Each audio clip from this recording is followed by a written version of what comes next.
Teams are preparing for the FA Cup third round replays tonight. These are the men plotting another FA Cup upset. On the left, Tamworth player-manager Mark Cooper. On the right, Nuneaton Borough boss Roger Ashby. They've been soaking up the atmosphere since both clubs earned themselves replays against much loftier opponents.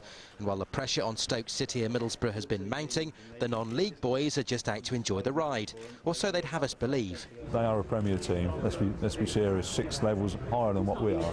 And it's going to be a massive call, obviously, to get any sort of result there. So, you know, that's the other side of it. But, you know, we have to try and enjoy the day as best we can. And I'm certain the players are all looking forward to performing at the Riverside. We're in with a chance. You know, I think it's slim because they're a good team, we've got some good players. But we are in with a chance, and that's all that we can ask. And like I say, if we apply ourselves properly and the conditions are to our liking, then we've got a chance.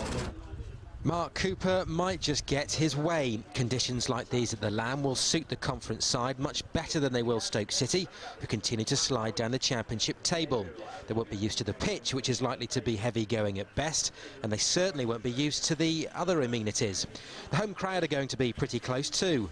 They're going to be right on top of the pitch and on top of the players, so hopefully they're going to be the proverbial 12th man for us and cheer us home.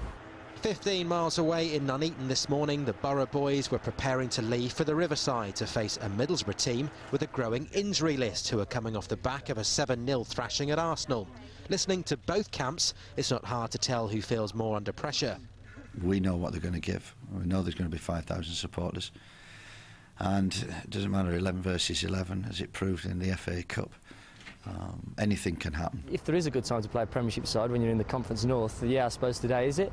But hopefully they won't be licking their wounds and then come back out at us and all guns blazing. Hopefully they'll feel a little bit under confidence and we can get them on a bad day.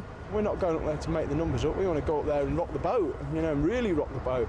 So yeah, it'll be fantastic for us. It is. This is our cup final replay, because our cup final was last Saturday.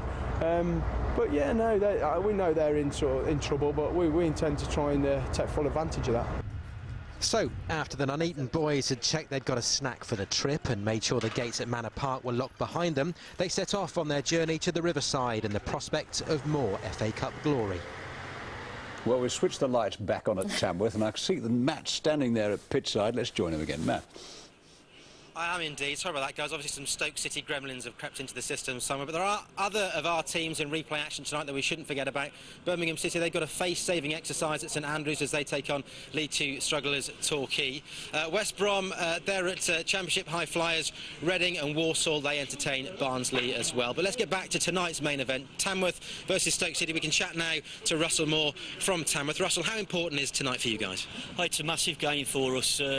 Everybody knows there's £40,000 goes to the winners. You know, it can put us in the hat for the next round. There's Walsall, Barnsley for the winners.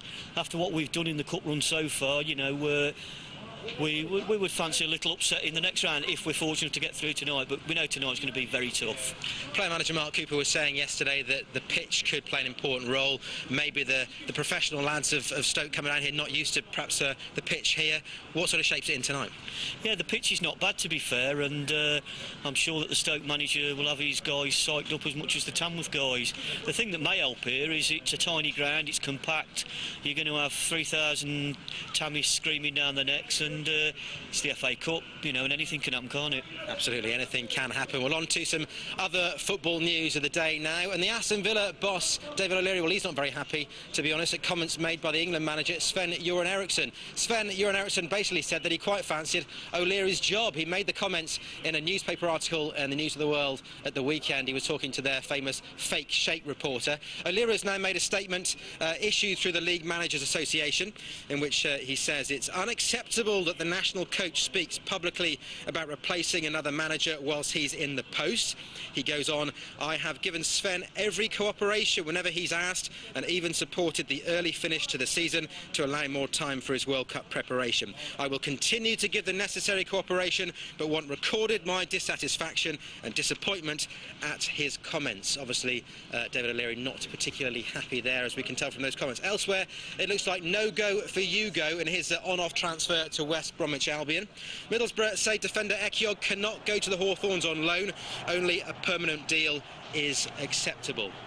There was some more news for Walsall today. Paul Mercer's had good and bad news. Sheffield Wednesday striker Lee Peacock has snubbed the offer of a deal to Walsall to sign for League One strugglers Swindon Town instead. But there was some good news for Merson today, though. The former Birmingham City winger Paul Devlin has left Watford to sign a contract at the Bescot until the end of the season. That's all the sport for today, and all from me from Tamworth. For now, we're going to stay here, and we'll bring you all the goals from all the matches involving our teams on tomorrow night's Central News at 6. But from a cold Tamworth for now, it's back to the studio. Thanks, Matt.